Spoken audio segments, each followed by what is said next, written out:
Good morning, sir. So let's start today's class. And आज के class का topic है, जैसा कि पिछले क्लास में हमने किया था ओल्ड इंग्लिश पोएट्री के अंदर एलिजीज, और आज का टॉपिक है रिडल्स। तो चलिए आज से शुरू करते हैं। रिडल्स क्या है? बेसिकली रिडल का मतलब क्या होता है? अगर आपसे कोई पूछते तो आप क्या बताना चाहेंगे? रिडल्स का मतलब क्या होता है? पजल, पहेलियां। Very nice. पजल्स, पहेलियां। पहेलियों को हम रिडल्स कहते हैं या फिर पजल्स कहते हैं। ठीक है, तो आज का टॉपिक है कि ओल्ड इंग्लिश पोइट्री में, ठीक है, पजल्स भी लिखे गए थे। जैसा कि कल के क्लास में हमने पढ़ा था कि द सी फेरर या फिर the wanderer, the wives laments, ये सब एलिजीज हैं, है ना। तो एलिजीज तो हमें अच्छे से समझ में आ चुका था कि एलिजीज होते क्या हैं। तो किसने लिखा था रिडल्स, क्या लगता है? बताइए। जैसा कि कल हम लोग डिस्कस कर रहे थे कल के क्लास में कि एलिजीज किसने लिखा एग्जैक्टली हमें पता नहीं है ना, राइट। लेकिन रिडल्स भी तो वैसे ही लिखा गया होगा, है ना। एग्जैक्टली ओरली, मतलब ये ओरली कह सकते हैं कि ये स्प्रेड हुआ, लोगों को पता चला, ठीक है, और उसके बाद फिर ये धीरे धीरे पब्लिश हुआ by somehow, getting some information from some manuscripts, right. So riddles जो है वो कौन से मैन्युस्क्रिप्ट से आया है? अगर मैं एक क्वेश्चन पूछूं, या आपसे एग्जामिनेशन में भी पूछा जा सकता है मे बी, कि ओल्ड इंग्लिश रिडल्स, लिख लीजिए क्वेश्चन, एक क्वेश्चन लिख लेते हैं हम लोग, ठीक है। From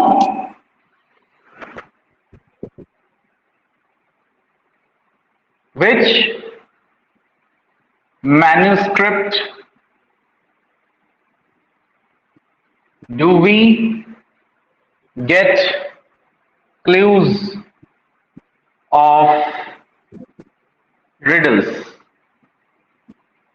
in old English poetry? इस क्वेश्चन को नोट डाउन कर सकते हैं। मतलब ओल्ड इंग्लिश पोइट्री में हमें रिडल्स का पता कौन से मैन्युस्क्रिप्ट से चला या चलता है? Yes, Exeter. Very nice, the answer is Exeter. Answer, इसका जवाब क्या होगा? एक्सेटर से, राइट। एक्सेटर्स मैन्युस्क्रिप्ट, ठीक है, एक्सेटर्स मैन्युस्क्रिप्ट। चलिए, तो अब हम लोग शुरू करते हैं समझना कि रिडल्स एक्चुअली में क्या हैं और क्या क्या पढ़ना है आज हमें इस टॉपिक में, वो देखते हैं। चलिए, in the Exeter manuscript we notice what? We notice more than 90 riddles, ठीक है। लगभग देखिए 90, है ना, 90 रिडल्स जो है उससे कहीं ज्यादा आपको मिलेगा एक्सेटर के मैन्युस्क्रिप्ट में, अगर हम रिडल्स की चर्चा करते हैं, जैसा कि आपको फर्स्ट पॉइंट में दिख रहा होगा, ठीक है। More than 90।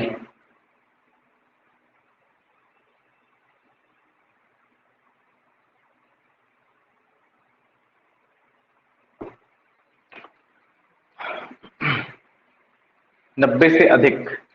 चलिए, लिख लिया आपने। So in the Exeter manuscript we notice more than 90 riddles, यानी कि एक्सेटर मैन्युस्क्रिप्ट में हमें 90 से अधिक रिडल्स का पता चलता है। और ये रिडल्स कैसे हैं? ये गाए जा सकने वाले हैं, यानी कि लिरिकल हैं। लिरिकल का मतलब होता है इनमें कहीं ना कहीं कुछ राइम पैटर्न पता चलता है। अब पजल या पहेलियां जो हम हिंदी में भी यहाँ बच्चों को सुनाते हैं, या हमारे जो पूर्वज हमें सुनाते थे, वो पहेलियां जो थी वो कैसी थी? वो गाई जा सकने वाली थी, ठीक है। यही पहेलियां जो हमसे पूछा जाता था, पहले के लोग जो पूछते थे बच्चों से, वो कैसे पूछते थे? वो एक राइम में होता था, एक राइमिंग पैटर्न होता था, ठीक है। तो उसी प्रकार से ओल्ड इंग्लिश पोइट्री के दौरान जो रिडल्स लिखे गए थे वो रिडल्स भी लिरिकल थे, जो कि संख्या कितनी थी उनकी? 90 से अधिक, ठीक है, more than 90। It is not known that who has composed these riddles. ये मालूम नहीं है कि एक्चुअली किसने इन रिडल्स को लिखा, है ना। रिडल्स के जो ओरिजिनल जो राइटर्स थे या जो पोइट्स थे उनका पता नहीं चल पाता है, ठीक है। But it is believed that there were a number of writers of the same. मतलब ऐसा माना जाता है, कोई एक ने नहीं लिखा, बहुत सारे अलग अलग लेखकों ने लिखा, बहुत सारे अलग अलग लेखकों ने लिखा, ठीक है, और सबको मिला करके संकलित करके, यानी कि लाइक कंपाइलेशन करके फिर वो उसको पब्लिश किया गया होगा बाद में, ठीक है। तो ये टोटली हमें इतना समझ में आता है कि रिडल्स क्या है और रिडल्स कहाँ से ओरिजिन करते हैं, ठीक है। यानी कि जब और सबसे जो ओल्डेस्ट कह सकते हैं रिडल्स है, उसका जो बैकग्राउंड है वो क्या है, old English literature.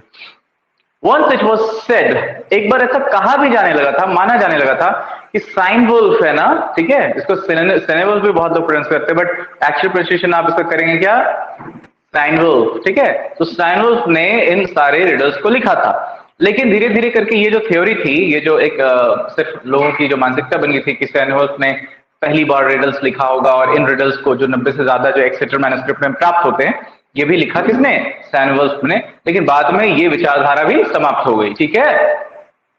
These riddles are actually riddlic metaphor, metaphors जो होते हैं वो क्या होते हैं, जैसे उस दिन में हम लोग चर्चा किए थे।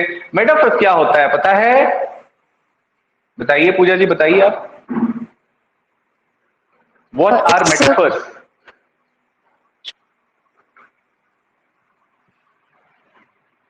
Yes, It's a comparison, right? what kind of comparison, can you give me an example? Like life is not a bed of roses. Right, very nice. The metaphor. It's a kind of comparison in which we are not using the words like and as, right? Means, except the similes, the direct comparison can be said to be what? Metaphor, right? So ये riddlic metaphors which play, जो यहाँ पे बताया गया है कि these riddles are actually riddlic metaphors which play the role of a rhetorical device in the medieval poetry. Basically medieval poetry में rhetorical devices क्या होते हैं? Any idea? What do you mean by, what do you understand by rhetorical device? बताइए, rhetorical device होता क्या है? Any idea? Rhetorical device क्या होता है? No ideas. Okay. रेटोरिक होता है ना कि जब आप कुछ कमेंट करना चाहते हैं, बेसिकली समझा रहा हूँ, जब आप कुछ कमेंट करना चाहते हैं किसी पर, ठीक है, लेकिन आप डायरेक्टली नहीं कह सकते हैं, ठीक है, तो उसी को हम लोग एक डिवाइस मानते हैं, ठीक है, that is kind of idiomatic expression kind of thing, idiomatic expression kind of thing, right. But at the same time वहां पे हम लोग पोइट्री में, ठीक है, कह देते हैं रेटोरिकल, है ना। तो रेटोरिक टर्म जो होता है वो क्या मीनिंग देता है, एक प्रभावशाली तरीका, ठीक है, जिसमें आप थोड़ा अपने डिफरेंट एक्सप्रेशंस को, ठीक है, सामने वाले के ऊपर यूज कर देते हैं, ठीक है, ताकि वो इम्प्रेस्ड हो जाए, इसको ऐसे कह सकते हैं, एक बहुत ही कॉमन लैंग्वेज में, कॉमन मैन लैंग्वेज में, ठीक है। रेटोरिकल डिवाइस वो डिवाइस होता है पोइट्री के अंदर जिससे कि आप किसी स्पेशल एलिमेंट को बताने के लिए आप एक यूनिक थेरेपी या एक टेक्निक अपनाते हैं, ठीक है, दैट इज रेटोरिकल डिवाइस। और मीडिएवल पोइट्री में जो रिडलिक मेटाफर्स थे वो भी एक तरीके थे, एक कह सकते हैं कि आप डायरेक्टली ना कह के, ठीक है, थोड़ा सा घुमा कर कह रहे थे, तो वो रिडल हो गया, और बाद में उसको हम रिडल पहले कहते थे, लेकिन उस जमाने के लिए वो रिडलिक मेटाफर्स ही थे, यानी कि जो सिंबॉलिक एक्सप्रेशंस जिसको कह सकते हैं आप, ठीक है। चलिए, so now we have to understand the next point. The next point says the old English riddles are based on metaphors, ठीक है। ओल्ड इंग्लिश जो रिडल्स थे उनका आधार था metaphors, right. J.R.R. Tolkien says that the riddles are the spirit of poetry in the old English poetry. यहाँ पे ये एक बहुत इंपॉर्टेंट क्वेश्चन बन जाता है, ठीक है।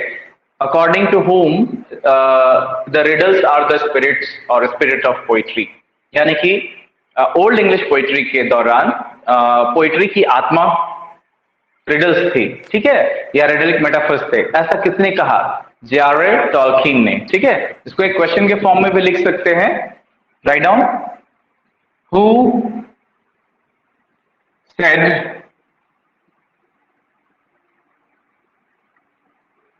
the riddles are the soul of the old English poetry?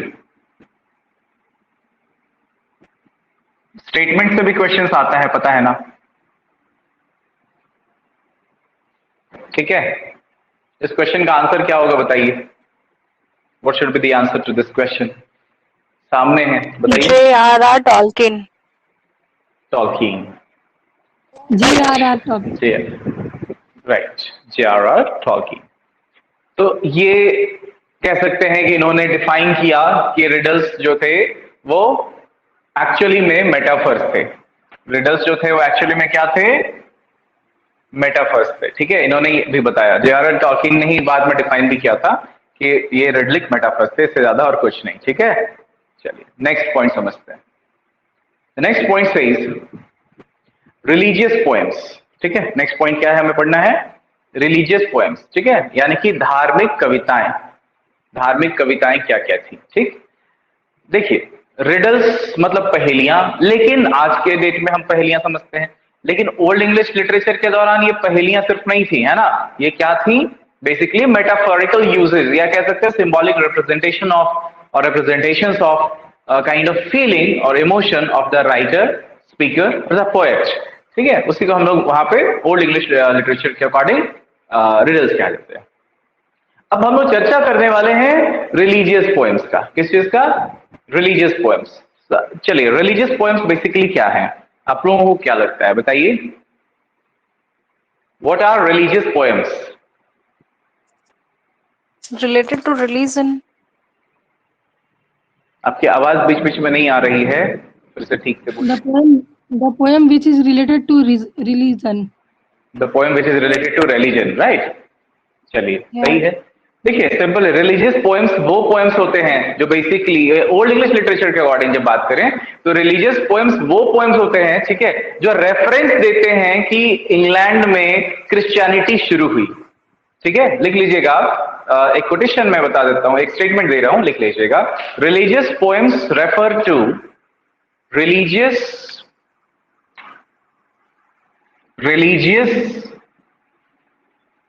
poems refer to the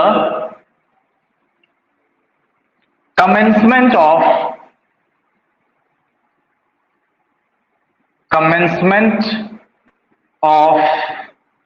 the Christianity in England.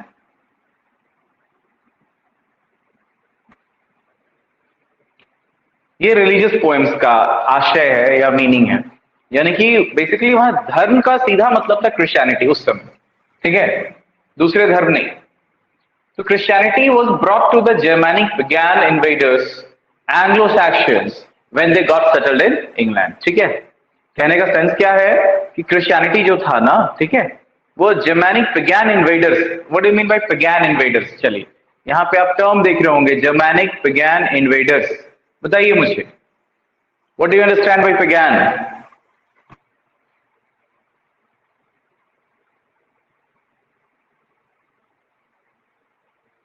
Tell me. No idea, sir. Okay, basically pagan invaders का मतलब होता है ना, जो थोड़े अलग टाइप के धर्म को लेकर चलते हैं। ठीक है ना, ये आक्रमणकारी थे। जर्मैनिक इन्वेजन जो हुआ था इंग्लैंड में, तो बेसिकली वो आक्रमणकारी थे, इन्वेडर्स थे, इन्वेजन किया उन्होंने, है ना। तो क्रिश्चियनिटी जो था उन लोगों ने साथ लेकर आया, क्योंकि उनका जो धार्मिक विश्वास था वो बहुत अलग था बाकियों के हिसाब से, बाकियों की तुलना में। ठीक है, तो जर्मैनिक पैगन इन्वेडर्स का मतलब हो गया जो जर्मनी के कह सकते हैं थोड़े विचित्र धार्मिक लोग थे। पायरेट्स तो अलग चीज हो गया, है ना।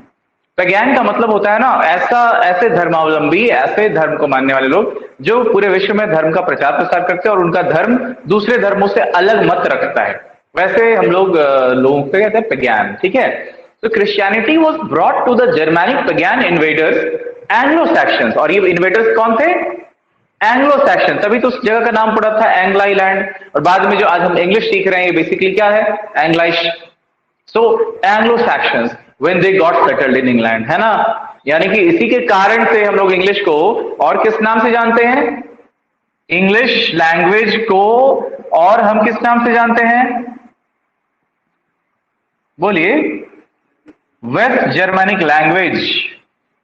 Waste Germanic language, English is equal to West Germanic language.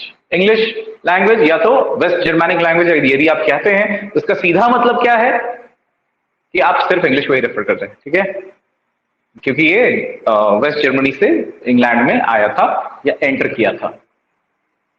Done. Let's see the next point.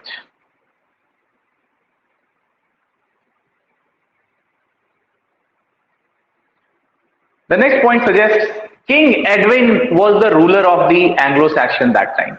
उस समय एंग्लो सैक्शंस का शासक कौन था इंग्लैंड में? King Edwin. ठीक है, ये सारे आपको टर्म्स हैं, ये सारे टर्म्स याद करते जाइए, सारे पॉइंटर्स याद करते जाइएगा, ठीक है, ओल्ड इंग्लिश लिटरेचर के लिए इंपॉर्टेंट है ये। तो जब हम रिलीजियस पोइट्री के काल को या एरा को देखते हैं, नोटिस करते हैं, तो हम ये देखते हैं कि एंग्लो सैक्सन ने हुकूमत किया और अपने साथ क्रिश्चियनिटी का प्रचार प्रसार किया, ठीक है। सेंट ऑगस्टाइन इटली से आए, ठीक है, उन्होंने प्रचार प्रसार किया क्रिश्चियनिटी का उस एरा में, ठीक है, उस एरिया में rather. So King Edwin was the ruler of the Anglo Saxon that time. His counsellors से, उनके जो सलाहकार थे, उन्होंने ये कहा है that the old religion at England seems powerless। अपने धर्म का प्रचार प्रसार करने के चक्कर में उन्होंने इंग्लैंड में, यानी जहां पे सेल्टिक लोग रहते थे, ठीक है, राइट, एक सेल्टिक समुदाय रहता था, वो लोग क्या होने लगा, वहां पे उनके धर्म का आलोचना होने लगा, ठीक है। मतलब एंग्लो सैक्सन्स ने किया क्या, इन्होंने सीधे सीधे क्रिटिसिज्म किया कि भाई साहब आपका जो धर्म है ना उसमें कोई शक्ति नहीं है, आपके देवी देवताओं में कोई शक्ति नहीं है, ठीक है, आपका धर्म अब पुराना हो चुका है, ठीक है, और ये सिर्फ एक ऑर्थोडॉक्स परंपरा के जैसा रह गया है। तो ये उन्होंने किया।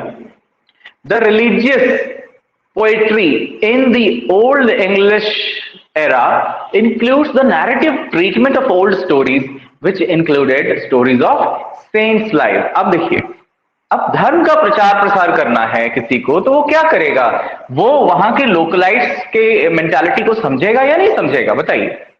क्या कोई भी इंसान, जैसे आपको किसी धर्म का प्रचार करना है अपनी टीम के साथ, तो किसी एरिया में जाकर वहां के लोगों के मेंटालिटी को आप समझने की कोशिश करेंगे या तो आप डायरेक्टली अपना थोपेंगे उन पर, बताइए क्या करेंगे? पहले मेंटालिटी को समझा जाएगा। वेरी नाइस, पहले मेंटालिटी को समझा जाएगा। और मान लीजिए कि जैसे कोई इंसान किसी चीज को बेचता है ना, who is a good seller. एक अच्छा विक्रेता कौन होता है पता है? एक अच्छा विक्रेता वो होता है ना जो सीधे सीधे कस्टमर से साड़ी खरीदने अगर लेडीज जाती हैं, ठीक है, तो देखिएगा कि जो वहां का जो सेलर होता है, जो जिसको हम लोग क्या कहते हैं, साड़ियां बेचने वाले को क्या कहते हैं इंग्लिश में, बताइए। चलिए आप बताइए क्या कहते हैं, एनी आइडिया? नो, चलिए आप लोग बताइए, साड़ी बेचने वाले को क्या कहते हैं? सेल्समैन। चलिए आपको आप लोगों को अपना वोकैब भी स्ट्रॉन्ग करना चाहिए, है ना। ड्रेपर कहते हैं, क्या कहते हैं? ड्रेपर, ठीक है, ड्रेपर। तो जो ड्रेपर होता है उसका मेन रोल क्या होता है, वो देखिएगा ना, काफी ज्यादा इंटरेक्ट करता है वो, ठीक है, राइट। दीदी भाभी, जो जनरली दीदी वर्ड यूज करता है, वो इसलिए रिलेट कर पाता है क्योंकि वो पता है कि अगर मैं इस तरह से इंटरेक्ट करूंगा ना, तो सामने वाला इंसान जो कह सकते हैं कस्टमर है, वो बिहेव तो कम से कम अच्छे से ही करने वाला है और एटलीस्ट सुनेगा, है ना, एटलीस्ट क्या करेगा, सुनेगा। और धीरे धीरे वो क्या करता है ना कि वो परिवार के हिस्से के जैसा रोल करने लगता है वहां पे, ठीक है, तब जाकर वो सेल कर पाता है। धर्म भी एक तरह का व्यापारी रहा है उस समय, ठीक है। रिलीजियस पोइट्री इसलिए प्रचलित होने लगी क्योंकि क्या था ना कि लोगों को, लाइक आप जब एंटरटेन करने लगते हैं, ठीक है, लोगों को जब आप एंटरटेन करते हैं तो एंटरटेन करने के तरीके जो होते हैं उन तरीकों से लोग प्रभावित होते हैं, ठीक है, और उन्हीं तरीकों से इंसान क्या करता है, किसी चीज का प्रचार कर लेता है। जैसे लॉकडाउन हुआ तो सिनेमा हॉल्स बंद हो गए, है ना। सिनेमा हॉल्स जब बंद हुए तो नेटफ्लिक्स, ठीक है, हॉटस्टार, राइट, इन सारी चीजों, इन सारे कह सकते हैं ओटीटी प्लेटफॉर्म्स का एक क्रेज सा शुरू होने लगा, जो कि लॉकडाउन से पहले इन सारी चीजों का उतना ज्यादा क्रेज नहीं था जितना कि लॉकडाउन में बढ़ा, क्योंकि एंटरटेनमेंट सबके लिए जरूरी है। मूवीज देखने का मन सबका करता है, ठीक है, और कोई उपाय नहीं है, आप घर से बाहर निकल नहीं सकते हैं, तो आपको कुछ ऐसा प्लेटफॉर्म चाहिए था जहां से आप स्टार्ट कर पाए अपना एंटरटेनमेंट या थोड़े अलग तरीके से देख पाए, है ना। टेलीविजन चूंकि पहले से एग्जिस्ट करता है, लेकिन थोड़ा हटकर अगर चीज आ जाए तो लोग उसकी तरफ आकर्षित होते ही होते हैं, है ना। जैसे आज हम लोग डिजिटली पढ़ रहे हैं, अब धीरे धीरे स्मार्ट बोर्ड की परंपरा शुरू हो गई है, लेकिन ब्लैक बोर्ड अभी भी स्कूल्स में ब्लैक बोर्ड में पढ़ाया जाता है, ठीक है, ग्रीन बोर्ड में पढ़ाया जाता है, अभी भी व्हाइट बोर्ड का प्रयोग होता है, क्योंकि ये ट्रेडिशनल पढ़ाई है। जैसे जब आप, जैसे मान लीजिए कि अगर आप व्हाइट बोर्ड पर पढ़ते हैं तो टीचर्स को यहाँ पे नॉलेज होना जरूरी है, तभी वो लिख पाएंगे, बोर्ड पे समझा पाएंगे।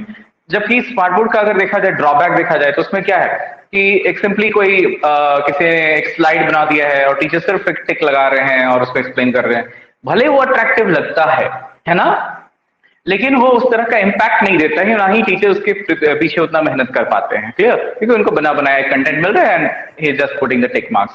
तो ये सारी चीजें कहीं ना कहीं है, ट्रेंड्स बदलते हैं, है ना। रिलीजियस पोइट्री उस समय इसलिए शुरू हुआ, ठीक है, ताकि लोगों के, कह सकते हैं कि घर में घुस जाया जाए धर्म के साथ। मतलब ऐसी पोइट्री लिखी जाने लगी, ठीक है, जो धर्म का प्रचार प्रसार करता था, ठीक है, क्रिश्चियनिटी का प्रचार प्रसार करता था संतों की कहानियों के थ्रू। अब मुझे नहीं पता आप लोगों को याद है या नहीं, लेकिन आपको याद होगी, जैसे क्रिश्चियन धर्म का प्रचार प्रसार करने के लिए आज भी कह सकते हैं कि पूरे वर्ल्ड में एक अभियान सा है, एक कैंपेनिंग सा चलता है। बच्चों को स्टोरीज बुक फ्री में दिए जाते हैं, जिसमें कार्टून इस तरह का राइट बना रहता है, लोग उसको पढ़ते हैं, मुझे भी याद है, मैंने बचपन पढ़ा है, ठीक है। तो वो फ्री में मिलता है, और जब कोई इंसान किसी को फ्री में कुछ देता है ना, तो एटलीस्ट एक बार देखता तो जरूर है कि एक्चुअली ये है क्या, और अगर वो इंटरेस्टिंग लगता है ना, तो अगर वो इंटरेस्टिंग लगता है तो फिर हम क्या करते हैं, उसको बोलिए, पढ़ते हैं, और पढ़ने के साथ साथ इंटरेस्टिंग लगता है तो फॉलो भी करने लग जाते हैं, करेक्ट। तो यही सारी चीजें, जैसे इंस्टाग्राम जब हम यूज करते हैं तो क्या है, इंटरेस्टिंग जिसको लगता है वो यूज करता है ज्यादा से ज्यादा। The same happened with the old English poetry, जिसमें रिलीजियस पोइट्री शुरू होता है। The religious poetry in old English era includes the narrative treatment of old stories. Narrative treatment क्या है बताइए, what do you mean by narrative treatment, tell me, समझाइए, narrative treatment क्या होता है। हाँ, नरेट करना, ऑल राइट। देखिए, नैरेटिव ट्रीटमेंट का मतलब होता है कि आपने किसी की कहानियां सुनी और फिर बाद में आप किसी और से रेफर कर रहे हैं। जैसे आप एक मूवी देख कर आए और किसी और को बता रहे हैं कि अरे उस मूवी में ऐसा ऐसा ऐसा हुआ, ठीक है। तो टेक्निक इस बार क्या हुआ कि आपने अपने तरीके से बताया, कहानी वही थी, तरीका आपका, हाँ एग्जैक्टली, स्टार प्लस का वो है ना, कुछ स्टेटमेंट रहता है, वो क्या उसको कह सकते हैं, पंच लाइन, रिश्ता वही सोच नहीं, ठीक है ना, ऐसा।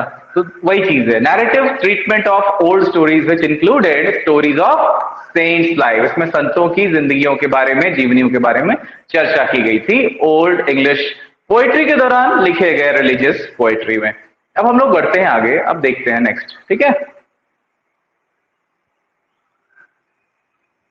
सो नेक्स्ट पॉइंट कहता है द ड्रीम ऑफ, देखिए यहां पे sorry, depiction of Christ as a hero and homiletic poems, right. Homiletic poem क्या होता है, चलिए, होमिलेटिक पोएम क्या होते हैं बताइए, व्हाट आर होमिलेटिक पोएम्स, चलिए, व्हाट आर होमिलेटिक पोएम्स। घरेलू,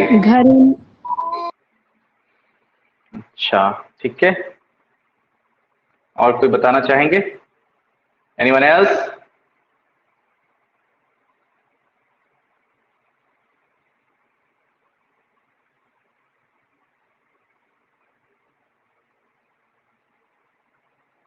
बताइए बताइए, लिख लीजिए। होमिलेटिक पोएम्स का मतलब होता है धार्मिक प्रचार प्रसार से संबंधित, लिख लीजिएगा, related to the advertisement of a religion, that is homiletic, जिसको हम लोग सरमॉन्स या डिस्कोर्सेस भी कह सकते हैं, प्रवचन, धार्मिक प्रवचन कह सकते हैं आप। तो डिपिक्शन ऑफ क्राइस्ट, यानी कि क्योंकि क्रिश्चियनिटी का प्रचार प्रसार कर रहा था ना, तो जाहिर सी बात है कि उसमें जीसस क्राइस्ट का जिक्र होगा। तो जीसस क्राइस्ट का जिक्र करते हुए, उनको एज अ हीरो दिखाते हुए, excuse me sir, excuse me, homiletic related to, आपकी आवाज कट कट के आती है पूजा जी, एक बार चेक कीजिए, आप फिर से बोलिए। Sir meaning of homiletic is related to advertisement of religion और सरमॉन्स, SERMONS, सरमॉन्स और डिस्कोर्सेस, धार्मिक क्या कह सकते हैं, प्रसंग, धार्मिक प्रचार प्रसार का तरीका, या धार्मिक प्रवचन कह सकते हैं, ठीक है, धार्मिक प्रवचन, ओके। सरमॉन्स, सरमॉन्स लिखिए, sermons, discourses. Done.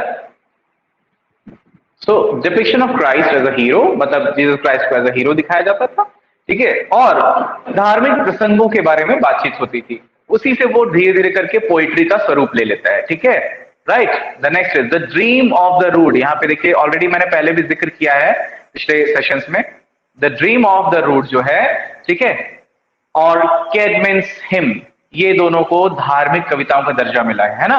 The dream of the rood and Caedmon's hymn, ये दो सबसे ज्यादा पॉपुलर ओल्ड इंग्लिश के ओल्ड इंग्लिश काल के, ओल्ड इंग्लिश पीरियड के तो सबसे पॉपुलर रिलीजियस पोएम्स हैं। क्लियर? तो आप लोग कहीं मेंशन कर लीजिए the two most important religious poems, the two most important religious poems are The Dream of the Rood and Cadman's Hymn. And Cadman's Hymn. Done?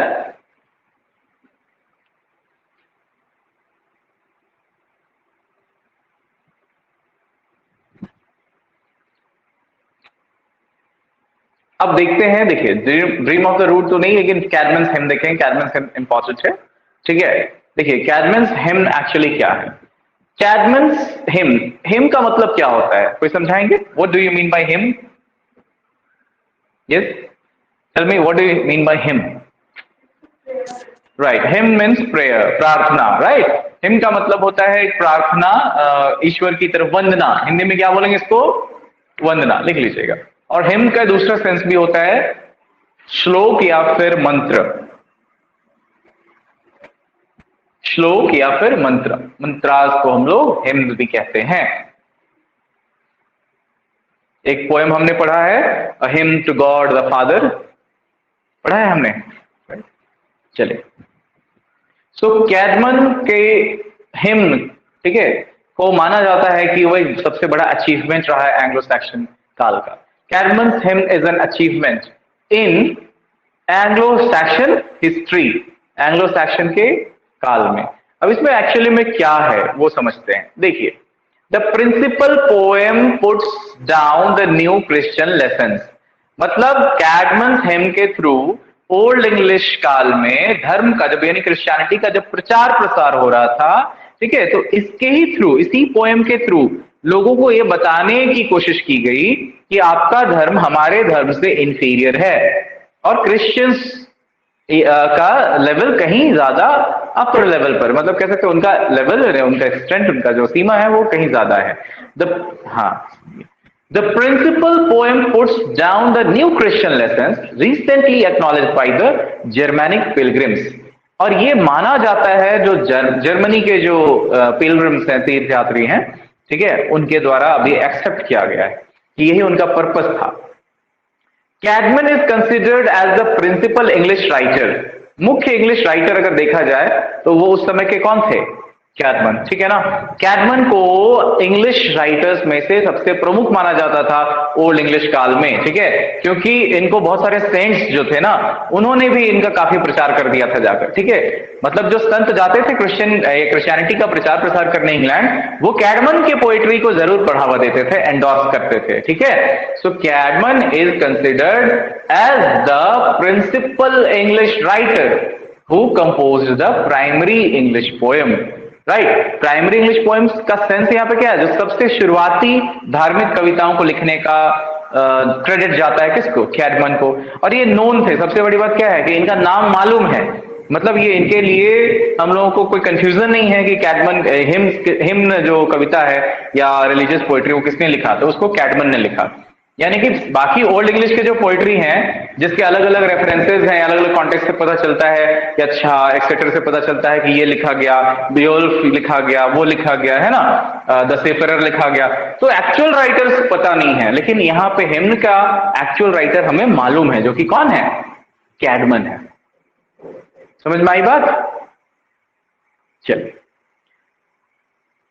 अभी हम लोग देखते हैं नेक्स्ट पॉइंट। अब नेक्स्ट पॉइंट इससे रिलेटेड ही है, ठीक है।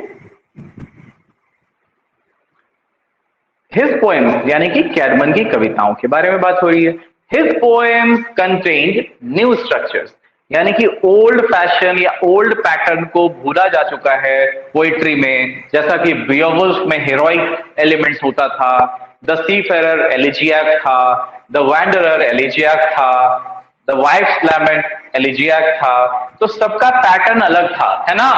लेकिन जैसे ही हम रिलीजियस पोइट्री की ओर एंटर करते हैं, वैसे हम जब देखते हैं कैडमन के हिम को, तो जब देखते हैं इसके स्ट्रक्चर को, तो इसका स्ट्रक्चर काफी अलग होता है। इसमें सिंबोलिज्म का बहुत इस्तेमाल किया गया है, ठीक है, और वो भी नए पैटर्न के, यानी कि रिडलिक नहीं। रिडलिक था इसके पहले, हमने पढ़ा। आज रिडल्स हमने शुरुआत किया है क्लास का, आज हमने रिडल्स के साथ, ठीक है। तो रिडलिक मेटाफर्स या फिर रिडल्स का प्रयोग ना करते हुए कुछ नए पैटर्न्स के सिंबोलिज्म का इस्तेमाल किया गया है इनकी कविता में, क्लियर, यानी कि इनके रिलीजियस पोएम में। And were treated as the result of a Christian marvel, यानी कि इसी के कारण ये भी माना जाता है कि क्रिश्चियनिटी का प्रचार प्रसार करने वाला ये एक सबसे सुपर्ब क्वालिटी का पोएट्री हुआ करता था ओल्ड इंग्लिश के काल में, ठीक है। Caedmon's hymn is surviving because of the compositions of venerable. Venerable कौन थे भाई साहब, बताइए, वेनरेबल कौन थे? हाँ, सेंट थे। इनका पूरा नाम क्या था? वेनरेबल बेडे। वेनरेबल बीड पढ़ते हैं, है ना। Okay, venerable Beed, clear. तो वेनरेबल बीड ने काफी, जैसा अभी मैंने जिक्र किया ना कि ये कैडमन का काफी प्रचार प्रसार कर देते थे। जो भी क्रिश्चियन धर्म का प्रचार प्रसार करने इंग्लैंड जाते थे सेंट्स, वो सेंट्स कैडमन का तारीफ किए बिना खुद को नहीं रोक सकते, कैसे वहां बिना तारीफ के नहीं लौटते थे। तो venerable Beed was one of those. Venerable Beed जो थे वो सबसे ज्यादा कह सकते पॉपुलर हस्ती थे उस समय के। He was a very popular saint among those, right? And he used, extends to, what should I say? Praise Cadman and Cadman's hymn, right? So Cadman's hymn is surviving. ये इसलिए एग्जिस्ट कर रहा है क्योंकि वेनरेबल बीड ने अपने द्वारा लिखे गए कुछ जो दस्तावेज थे या मैन्युस्क्रिप्ट थे उसमें भी इसकी चर्चा की है, ठीक है। इसीलिए कैडमन का हिम जो है उसका प्रमाण हम लोगों को मिलता है।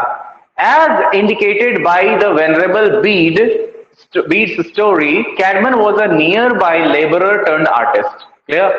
ये कैडमन जो थे, ठीक है, ये क्या थे बेसिकली? वेनरेबल बीड के लेखों से पता चलता है कि ये एक मजदूर के रूप में वहां गए थे। He was just a blue collar, लिख लीजिएगा। मजदूरों को ब्लू कॉलर भी कहते हैं हम लोग,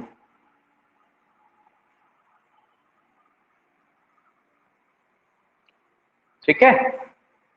It was just a simple blue collar, right? जो कि मजदूरी करने गए थे वहां, और उन्होंने ही बाद में रूप ले लिया किस चीज का? एक कलाकार का। He became an artist, right? वो एक कलाकार बन गए, right? कौन? कैडमन। और बाद में फिर एक पादरी भी, चर्च के पादरी भी, ठीक है। मतलब कैडमन का कैसा बैकग्राउंड रहा? वो ब्लू कॉलर से क्या बने? आर्टिस्ट बने, है ना। आर्टिस्ट दैट मीन्स ऑथर या पोएट कह सकते हैं आप। और उसके बाद फिर वो क्या बन गए? चर्च के प्रीस्ट, ठीक है। कैडमन ड्रैंक मीड। कैडमन एक शराब टाइप का, एक कह सकते हैं एक अल्कोहलिक ड्रिंक होता था, ठीक है, जिसको मीड कहा जाता है। क्या कहा जाता है? मीड, ठीक है। और वो काफी लापरवाह या कह सकते हैं एक नीरस जिंदगी जीते थे, ठीक है। म्यूजिकली चैलेंज एंड टिमिड, मतलब क्या होता है म्यूजिकली चैलेंज का मतलब बताइए? What do you mean bye Musically challenge? जो सुन नहीं सकता, अच्छा अच्छा, कोई बात नहीं, चलिए ठीक है। आप लोग भी बताइए म्यूजिकली चैलेंज का मतलब क्या होता है?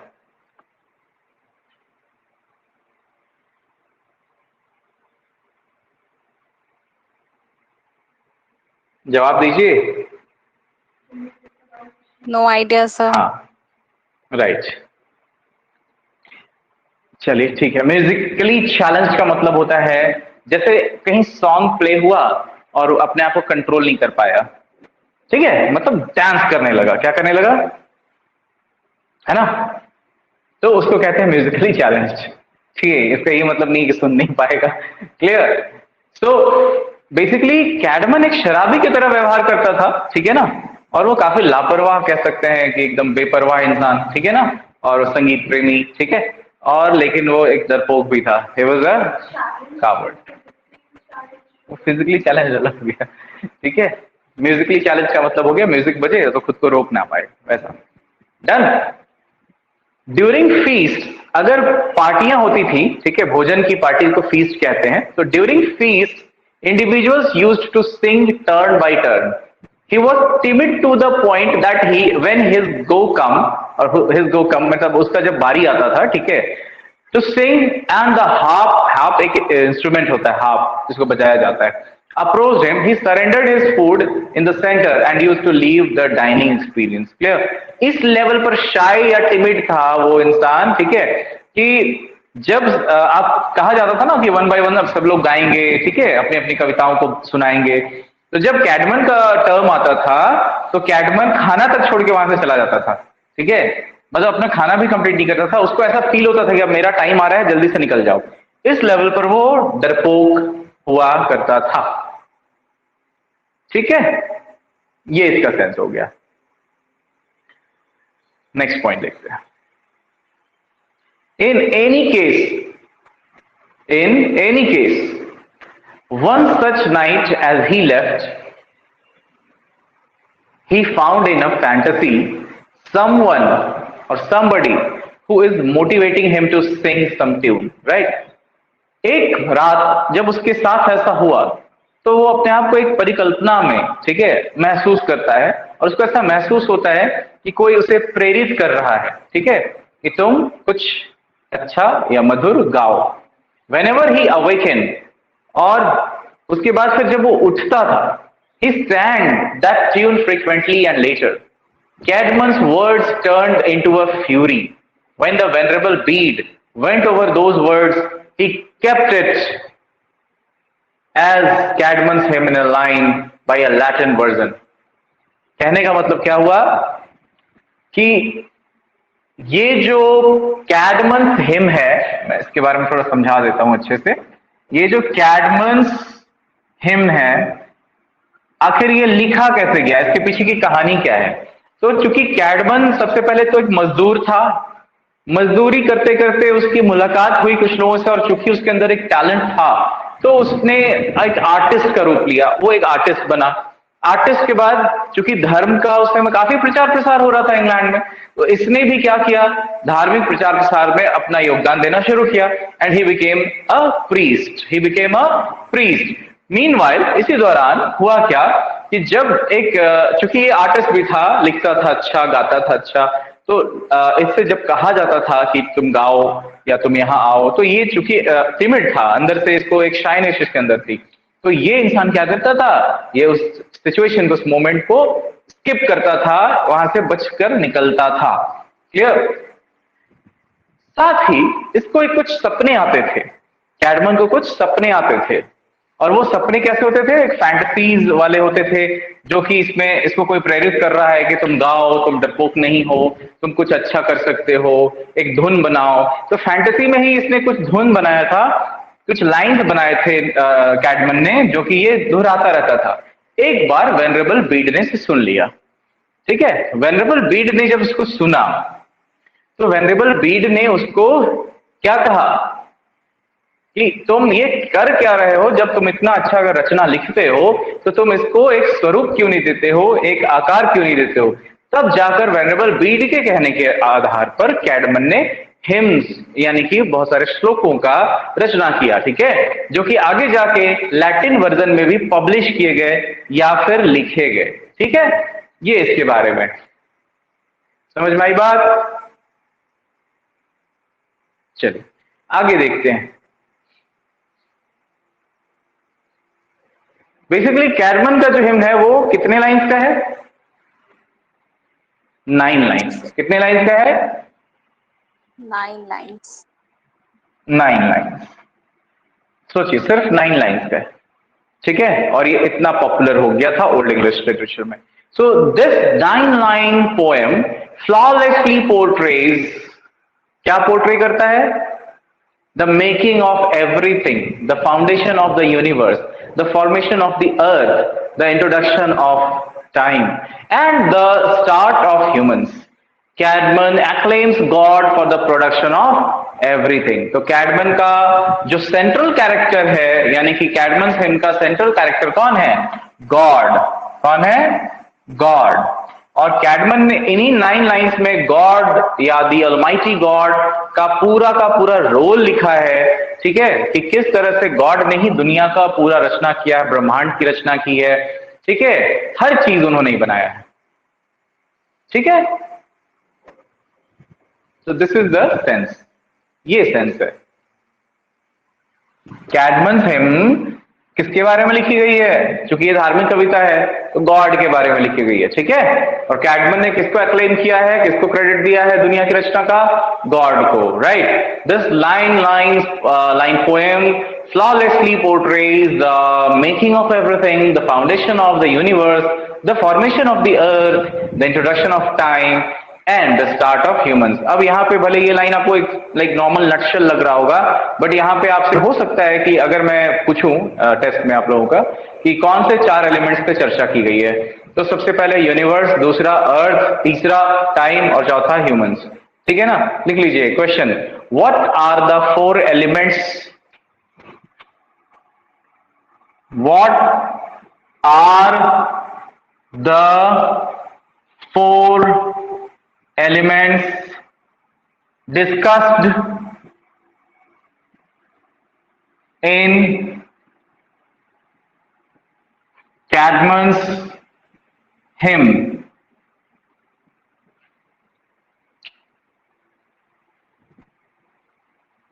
आंसर आप लोग लिख लीजिए, कौन कौन से होंगे, कौन कौन से होंगे बताइए। Universe, earth, time and humans. Yes, humans.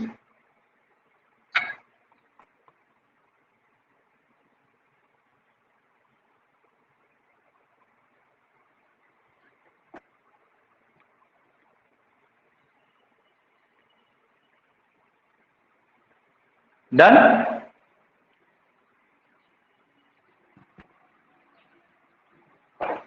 या कंप्लीटेड। यस। अभी नेक्स्ट चीज मैं पूछूंगा कि ठीक है, नेक्स्ट क्वेश्चन है, right, and the question is से which narrative has been used in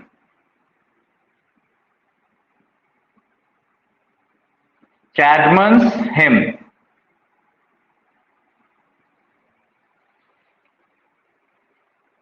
Tell me.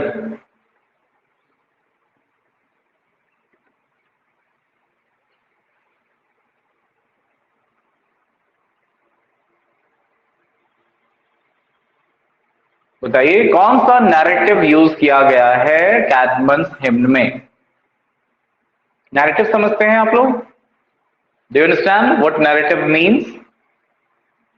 Narrative means tell a story or to narrate Yes. something. कुछ Yeah, narrative means the person who is narrating. Okay, मतलब कहने वाला बंदा, कहने वाला इंसान। यहाँ पे we है, तो we क्या है? First person. क्या है?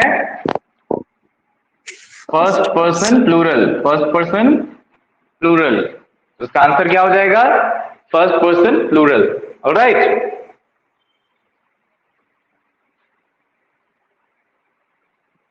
चलिए देखते हैं, डिस्कस करते हैं।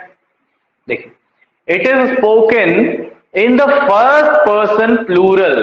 जैसा कि यहाँ पे आपको पोएम में जो लाइंस भी दिखाई दे रहे होंगे, now we should applaud heaven kingdom's guardian, मतलब हमें तारीफ करनी चाहिए, प्रशंसा करनी चाहिए किसकी? जो स्वर्ग के गार्जियन है, ठीक है, जो स्वर्ग के गार्जियन है उनकी, ठीक है, उनकी तारीफ करनी चाहिए। तो हमें करनी चाहिए, वी। सो वी क्या है यहाँ पर? नैरेटिव है। और नैरेटिव कौन है? First person plural. First person plural narrative का प्रयोग किया गया है, यूज किया गया है। Alright, it is spoken in the first person plural where God is depicted as the heaven kingdom's garden। मतलब स्वर्ग का जो राज्य है उसके रक्षक हैं, उसके गार्जियन हैं कौन? भगवान। The poem contains the procedure of kenning and caesura. Kenning and caesura, ठीक है। ये कैनिंग एंड सिजरा कौन है, क्या है, बताइएगा, बताइए। Kenning and caesura, who are they और what are they?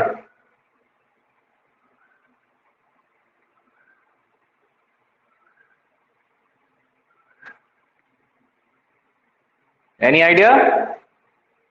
No. Kenning and caesura basically होता है, लिख लीजिएगा, राइम स्कीम, लिख लीजिए, rhyme scheme of the Anglo Saxon text. Anglo Saxon काल में जो टेक्स्ट होते थे, ठीक है, जैसे ये सब जो हम लोग पढ़ रहे हैं ना, काफी डेप्थ में पढ़ रहे हैं, ठीक है, ये सब आपके इवन नेट और जेआरएफ के एग्जाम्स में भी काम आएगा। ओके, कैनिंग एंड सिजरा क्या होता है? बेसिकली एक राइम स्कीम, एक राइम पैटर्न होता है जो ओल्ड इंग्लिश लिटरेचर में हुआ करता था टेक्स्ट में, ठीक है, उसमें भी राइम्स हुआ करते, क्योंकि ओल्ड इंग्लिश लिटरेचर का सिंपली मीनिंग क्या है? पोएट्री। टेक्स्ट उसमें पोएट्री की तरह ही था, या पोएट्री कह सकते हैं टेक्स्ट की तरह था, है ना, क्योंकि वो अस्पष्ट है। ऐसा भी माना जाता है कि जो लिटरेचर का सबसे पहला जो अभिव्यक्ति था, ना, वो पोएट्री था, चाहे वो किसी भी भाषा का क्यों ना हो, ठीक है, क्योंकि एंशिएंट ग्रीस से जो शुरू हुआ था, होमर, पता है ना, पूरे वर्ल्ड में सबसे पहला लिटरेचर लिखने वाला बंदा कौन था? होमर। ये मालूम है या नहीं आप लोगों को? Yes, sir. Classic period हाँ, considered to be. होमर ने क्या लिखा था? होमर ने क्या लिखा था? ओडिसी, ठीक है, अच्छा। Odyssey. और इलियाड किसने लिखा था? होमर नहीं लिखा था। चलिए थोड़ा रिसर्च किया कीजिए, ये सब चीज क्योंकि बेसिक क्वेश्चंस है ना, ये सब बेसिक क्वेश्चंस हैं। देखिए, so the poem contains the procedure of canning and caesura. In the next lines, God is depicted as the measurer. अगले ही कुछ लाइंस में भगवान को, यानी गॉड को क्या क्या टर्म्स दिया गया है? द मेजरर। मेजरर का मतलब जो मापता है ना, जो तय करता है कि क्या सही क्या गलत, कौन सही कौन गलत। The glory father. Glory father मतलब जो एक ऐसा पिता, ठीक है, जो एक कह सकते काफी जिसकी महिमा हो। Eternal Lord. इटर्नल लॉर्ड मतलब जिसको हम दर्जा दे या ना दे वो हमारा ईश्वर है, ठीक है, उसको कहते हैं इटर्नल। और नेक्स्ट क्या है? होली क्रिएटर। क्रिएटर का मतलब जो रचनाकार है, पूरे ब्रह्मांड को जिसने बनाया है ना। सो ये सारी चर्चाएं हुई हैं किस पोएम में? कैडमन्स हिम्न में। कैडमन्स हिम्न में, ठीक है। चलिए नेक्स्ट देखते हैं, last point. See the Holi creators और क्रिएटर फर्स्ट मेड पैराडाइज, है ना। होली क्रिएटर ने सबसे पहले क्या बनाया? दुनिया का छत बनाया, जिसको हम लोग स्वर्ग कहते हैं, ठीक है, as a roof for the men's children. Men's children का मतलब क्या है? हम क्या है? हम बच्चे हैं, भगवान के लिए हम सब बच्चे हैं, ठीक है। तो होली क्रिएटर ने, ईश्वर ने सबसे पहले क्या रचा? एक स्वर्ग बनाया जिसको छत का दर्जा दिया। इसलिए हम लोग कभी भी कहते हैं ऊपर वाला, हमेशा कहते हैं ऊपर है स्वर्ग, है ना। तो ये हमेशा ऊपर इसलिए कहते हैं, अपर वर्ड। ये सिर्फ हिंदुइज्म में नहीं है, ये हर रिलीजन में यही यूज होता है, ठीक है।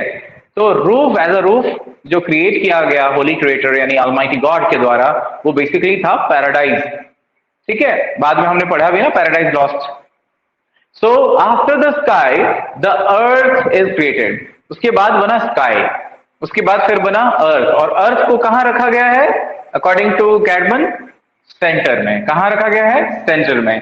और इसका मास्टर यानी कि मालिक कौन है?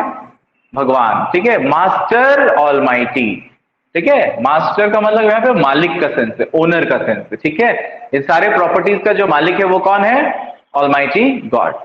चलिए नेक्स्ट है, the poem contains figures of speech like simile, alliteration, caesura, kenning and metaphor. अभी अभी मैंने बताया था ना, सेजरा और कैनिंग क्या होता है?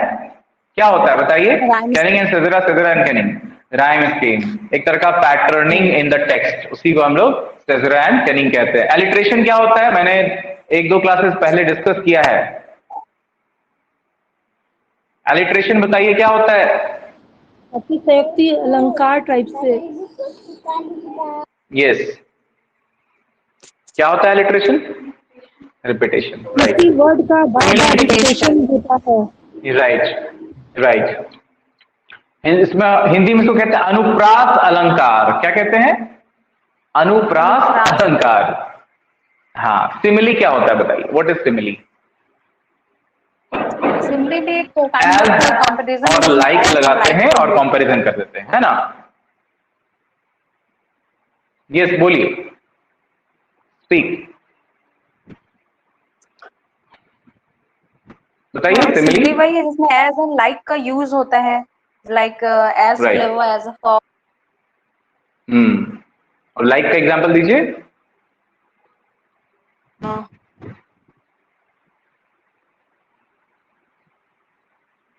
She is like my mother. She नहीं, looks like my mother. Seriously वो तो आप डायरेक्टली कंपैरिजन कर रहे हैं। देखिए, लाइक जैसे कहते हैं ना, the bulb is shining like the sun, ठीक है? तो यहाँ पे सन से सीधे आपने एक तरह का पर्सोनिफिकेशन की तरह भी होता है, ठीक है? राइट, सिमिली में। चलिए, और उसके बाद इस पूरे कैडमन्स हिम का जो थीम है, वो बेसिकली थीम क्या है? The theme is religion and time, यानी कि समय और धर्म, ठीक है? धर्म जो है वो समय के साथ डेवलप होता है, ठीक है? और जो धर्म है, ठीक है, या रिलीजन है, वो बेसिकली ह्यूमंस को टाइम का महत्व सिखाता है, ठीक है? लिख लीजिएगा, time teaches the value of the religion. Time teaches the value of religion. Time teaches the value of religion. Whereas the religion, whereas the religion develops by time, and thus we can say that the theme of this poem, that is the religious poem Cadmus hymn. Sir religion Sorry? के बाद फिर repeat कीजिए ना sir. एक बार पढ़िए, कहां तक आपने लिखा है? Time teaches the value of religion where as the religion The religion develops by time. The religion develops by time. Done? Yes sir, yes sir. So we can say that the Cadmus hymn has a theme, or a couple of themes, and the themes are religion and time, right? So that's a kind of religious poetry, right? So यहाँ पर देखिए, हमने old English poetry को complete कर लिया है, ठीक है? अभी हम लोग फिर मिडिएवल एजेस की तरफ चलेंगे, यानी कि कल की क्लास में मैं आपको मिडिएवल एरा में जो लिटरेचर था उसके बारे में बताऊंगा, प्लस एक आध जो इंपॉर्टेंट पॉइंटर्स हैं ओल्ड इंग्लिश से रिलेटेड, वो भी कल मैं हाईलाइट आपको एक बार बता दूंगा, ठीक है? सो आज की क्लास में हम इतना ही रखेंगे, और कोई अगर कंफ्यूजन है, कोई डाउट है, तो आप पूछ लीजिए। सर सिमली एक बार फिर से बता दीजिए ना। सिमिली में एक प्रकार का कंपैरिजन किया जाता है, जिसमें हम एज और लाइक वर्ड्स का प्रयोग करते हुए तुलना करते हैं, ठीक है? राइट, जैसे एज वाइट एज स्नो, तो यहां पे हम सिमिली का प्रयोग कर रहे हैं, ठीक है? सर इसी तरह माय से love is like a red red rose, ये भी सिमली ही होगा। फिर से पढ़िए sentence. My love is like a red red rose.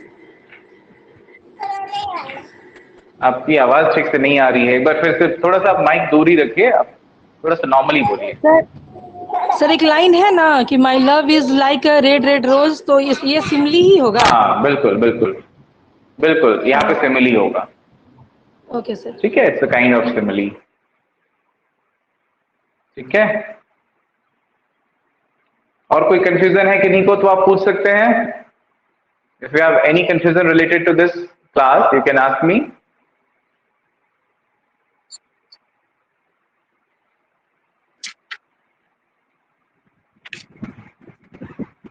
No doubt? Okay. तो चलिए फिर हम लोग कल मिलते हैं और कल के क्लास में इस टॉपिक से आगे पढ़ेंगे, यानी मीडिएवल एरा की ओर चलेंगे और देखेंगे मीडिएवल एरा में कौन कौन से, या मिडिल एजेस में कौन कौन से लिटरेचर में ग्रोथ आया, डेवलपमेंट आया, ठीक है, और कौन कौन से राइटर्स आए।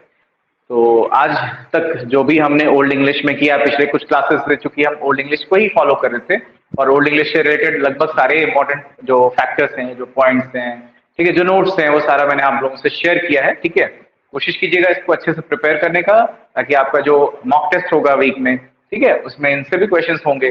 सो obviously you have to go through all these notes right before taking the mock test. So go through it, and if you'll be having any confusion, you can contact me up. Okay? Chali. Have a good day ahead, everyone. Same to you, sir. Thank you, sir. Okay, thank you.